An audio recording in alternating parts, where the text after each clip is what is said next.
We're actually standing at the intersection of Cherry Street and Gale Avenue, where, as you can see, the house behind me with the crime tape, that is the center of the investigation. This is a completely different picture than we saw earlier this morning, standing on the side of the church. And just before they left, they actually moved the crime scene tape from across the street to right now just surrounding the perimeter of the building. Like I said, it's this piece of paper, really simple, one-sided. All you got to do is fill it out. It takes less than 2 minutes. But they need your help stuffing this bus completely full of toys and shoes. The waves have gotten a lot stronger. They're starting to crash into these rocks a lot more. It weighs about 100 pounds. Don't worry though, you don't have to hold that all on your shoulders. It's secured for you. So coming up, we're going to talk all about the Man in the Sea Bash. We're letting the good times roll this morning. Oh, we're throwing beads already. We are getting so excited. Mardi Gras is in town, you guys. Hey, yeah, no, you want whole powder into cheese. I don't make box mac and cheese at all.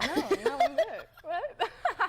We're talking Pokemon Go, because in case you haven't heard of it, you may be living under a rock. Well, now to our top headlines this morning, and we begin in Bay County, where a 5th Mexico Beach employee filed a discrimination lawsuit against the city.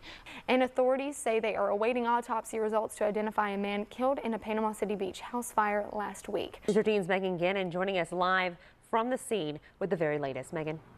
Good morning, Chris and Kelsey. That is right. We're out here at Springfield United Methodist Church, and as you can see behind me, this is a completely different picture than we saw earlier this morning, standing on the side of the church. As you can see the extent of the damage on the backside of the church. We still have crews out here from Springfield Fire Rescue. Now, I just spoke to a couple of them earlier, and what they told me is they said now that sun is rising, they're actually going to be able to do their jobs a lot better, that the sun is out. They're going to start going inside, trying to look for hot spots, making sure that there are none of those there. They've been going back and forth with the hoses, spraying certain areas, making sure that those hot spots get put out so that this fire will not start up again. But what we do know is that Springfield Fire Rescue, they got a call last night shortly before 9 p.m. and once they got the call, they arrived out here on scene along with crews from Bay County, Panama City, and Callaway. And when they all arrived, the church was engulfed in flames. And what we know about this church is that they're known for their food mission that they have here, which feeds about 80 to 90 families every week who need food. And Pastor Seven Grogan says that this is not going to stop them from doing that. This is not going to stop them from having church services, not going to stop them from doing anything that they do on a regular basis. They're just going to have to make some adjustments and keep moving forward. But what we do know is that there were no injuries in this fire, and the fire marshal is still investigating the cause to this fire. But we do know that Springfield will be out here all day. That's what they told us. They're still going to be out here for the remainder of the day. As you can see right now, they're shooting the water through that window, trying to make sure that there are no hot spots to this fire, making sure it doesn't start up again. But they're still going to be out here for the remainder of the day, making sure that this is contained. And like I said, it's still under investigation, but if we get any new information, we'll make sure to bring it to you guys as soon as possible. Chris and Kelsey, back over to you.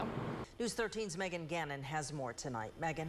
Amy, the victim is making a full recovery and tells me that she is not going to live her life in fear, but rather continue to live life the best she can.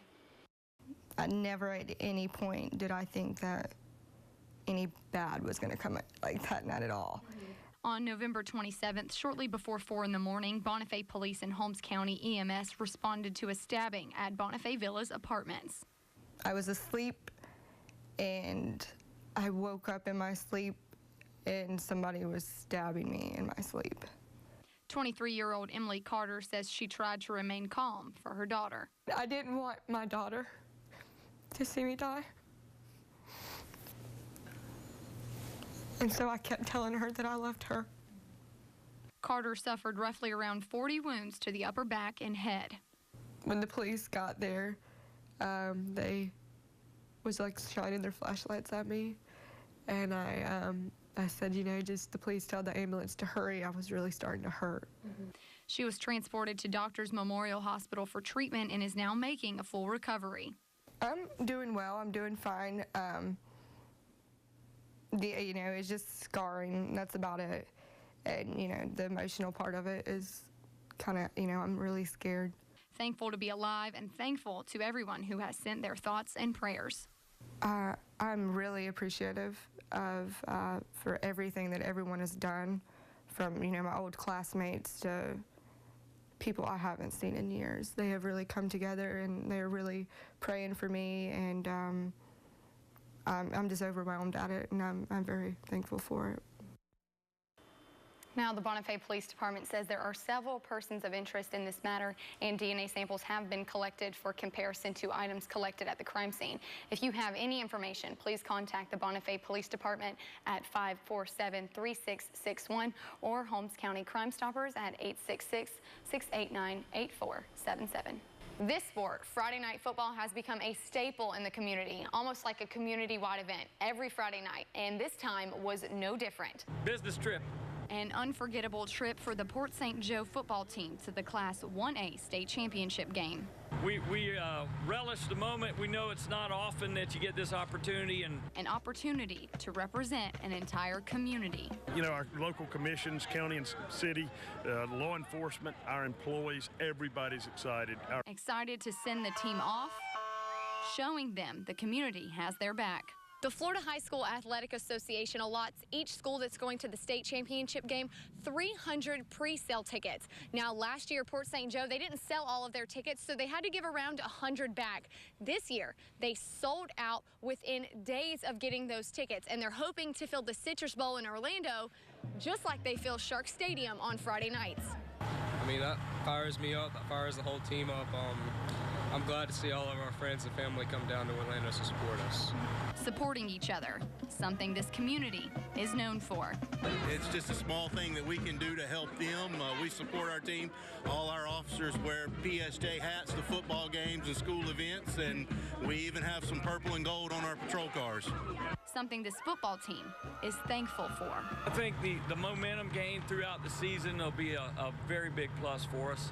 And I think it'll add to the kids' spirits. You know, it's great to have our community behind us. You know, some towns doesn't have this, but you know, Port St. Joe's always going to come out and support us.